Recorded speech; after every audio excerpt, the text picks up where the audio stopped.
Welcome everyone back to the Crimson 15 podcast. I'm your host, Crimson. M15 PCA. Nate 454. Be sure to like, share, subscribe, and hit the bell for notifications, and follow us over on Twitter at C15 Podcast.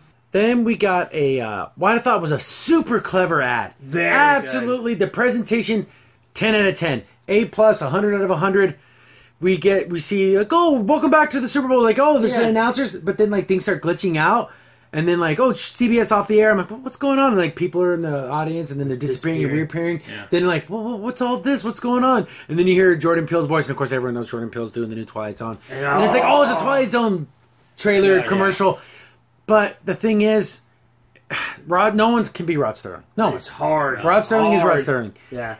So he's doing a quasi-Rod Sterling, but not really. So it just comes off as half-assed. That's the only way I can describe it. It's odd. It's odd. Jordan, be you. Yeah. If you're not going to be Rod Sterling, be you. But he even has the canter of Rod Sterling. The eye raise. And then the little eyebrow raise and everything. It's a little disingenuous. Everything else about this was amazing. The presentation, the cinematography, the way that you saw the little cone up in the thing when it was moving. And then the little music cue at the end. Yeah. Just Jordan Peele's delivery. Him trying to do this half-Z Rod Sterling impersonation didn't work. Yeah, just be Jordan Peele. That's what I would have liked to. But you were saying, Native, a little bit earlier before we even started recording this, you said that maybe at some point it turns black and white. That would have been kind of cool. I'm sure I should have started with him being black and white. Yeah. And then as he's walking, he started to become more into color. But I did see, I love all that, like, visual. They're like, oh man, where he's nowhere and everywhere, and there's a bunch of Jordan Peeles in the audience. Yeah. See, all that works. Just this delivery just fell flat. I know, and it was a good analogy because think about it. In a stadium, you could be anywhere and everywhere because you're part of the group. Yeah, but yet you're not. You're an individual, but you're also the group. It's also funny that you're also taking that analogy from sports and taking it to Twilight Zone. Such a perfect seamless transition. Everything about it's great, but his delivery. Yeah, and he's going to be hosting the things. Hopefully, when he hosts, he's not doing this weird "I want to be Rod Sterling" voice, but he's not doing it well enough. But here's the thing, though. Like I said, he's doing half and half, which is weird. I like how Forrest Whitaker did it when he did Twilight Zone. Yeah. He was just himself. Yeah, just do that. Just be your voice. And he has a presence about him and everything. It's just, I know they're trying to be like, oh, we're going to try to bring back all those old feelings. You did it with the presentation. You don't need to do it with the delivery of the lines. Yes.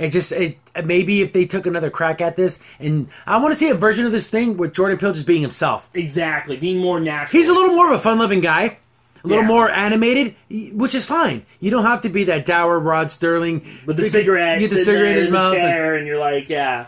The April 1st, which is April Fool's Day, it's going to be the first episode. There's only 2 episodes too that and day. It's on Thursday, so so for our podcast, we have the Orville, we have Star Trek Discovery, and Twilight Zone all on the same freaking day. Well, here's the thing about it though, is that I think hopefully by then maybe Discovery will be over with. That's why it's waiting till April. Oh, hopefully that's why they're doing it. But you know what? If it isn't though, man, what a lineup for sci-fi, man. That's the 3 biggest sci-fi things ever. Yeah. You know Orville got the 3. I got the 3, but in the past 10 years? Yeah, you could make an argument that is on I mean, because we had stuff like, Babylon 5 and like Stargate and everything, but that never really resonated with me as much as something about space exploration really does it for me. But back to the Twilight Zone, I wished it just was it's got people intrigued. Yes. I want people to watch it. I just want to see where they're going with these stories. We complained. Look at our other videos when we talked about this. Is it going to be Trump, Trump, Trump, Trump, Trump? Yes. Yeah, don't do that. Please. Don't do that. Don't do that. And also, if you're going to have an episode that is going to be like that, show both sides. Nope, there is no both sides. And like I said, and leave it open. You have to, because that's what Twilight Zone did. They left, like the perfect episode of that was the American soldier and the Japanese American that they worked in the attic, and the attic got locked, and they had to work out their issues. They ended up killing each other, but it really didn't show which side was right or wrong. Right or wrong. They both killed each other. They were both right and they were both wrong. Exactly, and I like that. But there's no way in hell they're going to do like a Trump-esque, this evil president, he's building walls and deporting everybody and arresting all the people who aren't, snowy white. And then that's how it'll be presented. There'll be no both sides. But who knows? Maybe he won't do that. Maybe, and also, even if he does that wonky Rod Stewart, then I won't mind, as long as the stories are good. Yeah. Yeah, that's just the presenter. Again, this is just the trailer. I'm going to talk about what I saw. Yeah. But yeah, that's the only complaint I had. But as for the stories themselves, we don't know. See, because like in Us, when you look at it, basically you can tell that's probably not going to happen, but here it could happen all over. Oh yeah, because of the short stories. Yeah. Oh yeah. Come on. And the thing is. Or maybe even do some remakes of classic ones that put some twist on. Yeah, which I think they're going to do the creature at 30,000 feet or whatever. Cool. So they're going to do ones like that. They're going to use classic episodes. Probably the Last Man. You know, my glasses. You got. See, here's the thing. Who wants to bet? The monsters on Maple Street, was that one? Yes, yeah. Who was going to bet all the bad people are going to be Trump supporters? Oh yeah. And only good guy was the Bernie Sanders. Or maybe when they see Trump, but they'll be wearing red hats. There'll be something to indicate that. Yeah. Well, no, it will show you the fact that when things hit the fan, everyone, the real monsters, who are the real monsters? The regular everyday people, because we're all capable of it. We're all capable of great good and great evil. Yes, and also I like the fact too that the aliens figured that out, and like we can't help these people. They're not ready yet. Well, they were going to take over. And they're like, oh, we're going to go to city and do this, and they'll all kill each other, and we'll just take over because they won't trust each other. What? And it's that sadness where you need to. There's also, I love that other one where the bombs are going to go off, and then all those friends turn on each other to get in the shelter. But it was like a satellite or something. Yeah, and it's like, oh, don't worry, it's false alarm, and everyone's like, oh, shoot. And that guy was like being super racist. Yeah. And he's like, I thought we've known each other for 15 years, and he's like, oh, it's you people. And then that one guy's like, just take my baby. You can't. And he's like, no, I only have food for 4 people. Me and my family. He's like, you need to get your stuff together, and you need to find a basement. But that's what you do. You got to protect your family. But that was also fears of the Cold War too. Yeah, that played on that. To see that was the time of the 50s. He was really racist. That guy got super racist. That guy was a piece of crap. Another one I like. No one talks about the one where the guy's in hell, but like he's always winning, gambling on that. But in the end, that's his whole life. That's what you wanted, right? He's like, wait a second. He's like, because I never said you went to heaven. He's like, dun dun dun. Dude, that would be a good episode to remake. Also, the fortune telling one's really good too. The Devil Box. The Devil Box. But again, I think one of my personal favorites is everyone has to love the Fats Domino. Yeah, the pool. The pool one, the game of pool. Yeah, where he has to beats him and he takes his place. Yeah, the sales pitch. The one where he's saving that girl. Yeah, he's like, I don't have to take you now. I'll take this. And the one where the guy goes against the state and then he gets trapped in there with him because he believes in God. The obsolete man, which I think is probably one of the greatest things ever put on television because we're starting to see it. Mm-hmm. You're obsolete because you believe in religion and God, and you're worth nothing, and you can't prove your worth to the state. So there's no way that will be remade. You're being liquidated. This isn't a death panel; it's a liquidation panel. Yeah.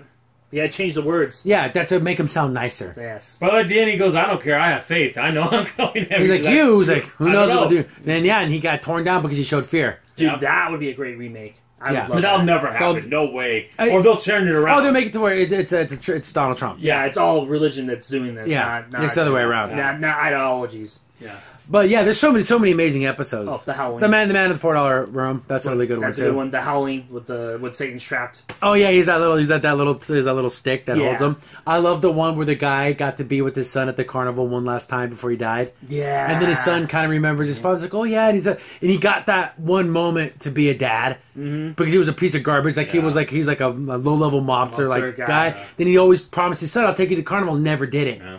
But now in his dying hours, he got to go back and do it the one time and be with his son. I'm like, that was super nice. I like it. Yeah, that's a happy one. Sometimes he would have happy. He still dies, but he had a moment of happiness. Willoughby.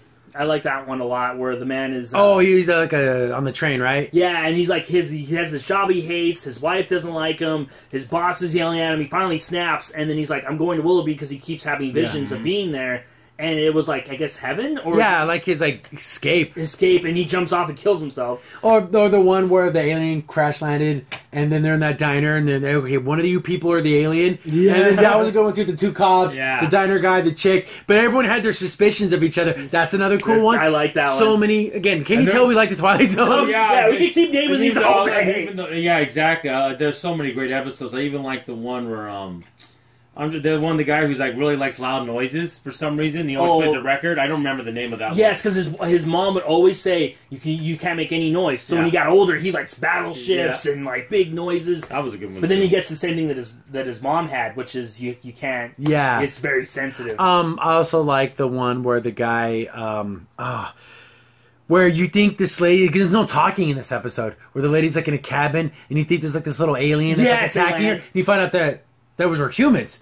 And the lady was some giant alien from another planet. Yeah. And those little dudes were human beings. So it made you root for the old lady, like, oh yeah, get those guys, and you realize, oh, that was us. Yeah, their little ship, and they're like shooting at her and stuff, and trying to like take her down. And the one where they're all toys. And yeah, that's a good one too. The little bucket. Yeah, there was it I can't remember. Is it the soldier, the ballerina? It's so funny when you think about it, you should realize, well, yeah, those are toys. You know, you think about the clown. And I love the psychological feel because they're asking each other, well, do you remember being in any war? Like, do you remember any? Do you remember your captain, your soldiers? Like, oh no, I don't. I'm wearing this uniform. But it's funny how they pop out. How come they didn't realize? Oh, how are these toys popping out? That's kind of creepy. And what I like about it too, because you can tell they're used toys because they're beat up. Yeah. Like the ballerina has that broken leg, and then like stuff like that. It's like, oh, because they're used toys. Oh, I just remembered one that's absolutely beautiful. Changing of the Guard.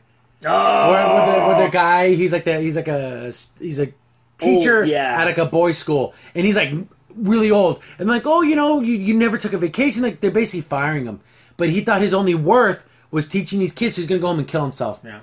But then he kind of hears something at the classroom. He's like, what's that? He goes in there, and then all the ghosts of the kids that he like helped came back, and they tell him that, because of you, when I died on the beaches of Normandy, I thought of the poem that you taught me about courage and being strong. And wow. Then one of the kids was one of the ones that invented like radio waves. And like, something with radiation. He goes like, I died from my research, but you taught me about sacrifice. And like he learned his and he's like, you know what? Maybe in some small way, their victories are my victories. Yeah. He's like, oh man, I'm balling. It's so sad. So sad. And he goes back and he's like, okay, I guess I can, I did help people. I goes, because he felt like my life was worthless. Yeah. I did nothing. I changed no lives. I touched no soul. But he did. It was so sad, dude, because the guy's trying to fire him. He's like, oh, don't worry, sir. I don't take vacations. I'm the guy. I'm the captain. I go down with the ship. I'm not, you won't see me slacking on jobs. Like, no, I'm firing you. Because they want new, younger guys. And since he's been there for so long, and his whole life was that. And he was when you get older, what are you supposed to do? But then he realized I did do good things, and I can still enjoy my life. It's such a beautiful episode. Very good. And it's during like Christmas time too, right? Because all the kids are on Christmas vacation. Because they always come and they sing to him. Yeah. And then like literally after the kids are singing to him, he's gonna go. Yeah, he's gonna blow his brains out. Yeah. Oh wow. Yeah, it's such a beautiful episode. Oh, that's so good. Oh, it's really good. I even like the one where the guy dies with his dog and they want him to go to hell. Oh yeah. What was that one called? I can't remember what it's called. It's a good one, though. Oh, yeah, it was good. He's like, oh, my dog can go there? Well, I'm not going then. And he goes, well, I'm glad you didn't go there. We almost didn't get you. Like, yeah, he's going to go to hell. Yeah, and it's funny because the guy at the gate never said who he was. Yeah, he's like, oh, we've been expecting you. Oh, okay, yeah, just come on in. And he's like, because you have to go on your own free, mission. Oh, yeah. Yeah, because they even said, like, are you the gatekeeper, Peter? He's like, well, it looks like it. He never actually said that he was. You know what I loved about that episode, too, and it's very subtle, especially for even back then? Oh. He even said, well, I wasn't a religious man. No. But he still had the opportunity to go to heaven. Exactly. Because he wasn't a bad person. Yeah. He goes, like, his wife went to church every Sunday, but he didn't. Yeah. So, like, and I like the fact that, they still gave him a chance to get... He don't even want it. They're hunting raccoons. Yeah. The Hunt. That's what it was called. The Hunt? It was called The Hunt. Yeah. And what also I like about that, too, because at the end, he's like, well, what about my wife? She going to be okay? She's like, oh, don't worry. She'll be along... And she'll know not to go there. Yeah, because he was worried about her. He's like, "Oh no, what if there's like?" He's like, "Don't worry about it. She's good." And then there was the one also with the aliens that are eating the people, but they don't realize it till the end. Oh, to serve man. So, it's a cookbook. That's so stupid. I love it though. That's a classic line. That's a classic line. There's even ones from the '80s I like too that were pretty good. See, but this again, we're almost at 15 minutes. I know. We love the Twilight Zone. We should do a Twilight Zone countdown. Oh, we should. But we definitely gonna look forward to it. I'll watch the first episodes. I'll give it a chance. I give everything a chance at least. Yep. But we'll definitely cover the first episodes, do a review, and definitely check it out. Yep. Crimson Sin here. Thanks for watching, and be sure to like, sub, and share. Also, for the most up-to-date information about the podcast, follow us on Twitter at C15 Podcast.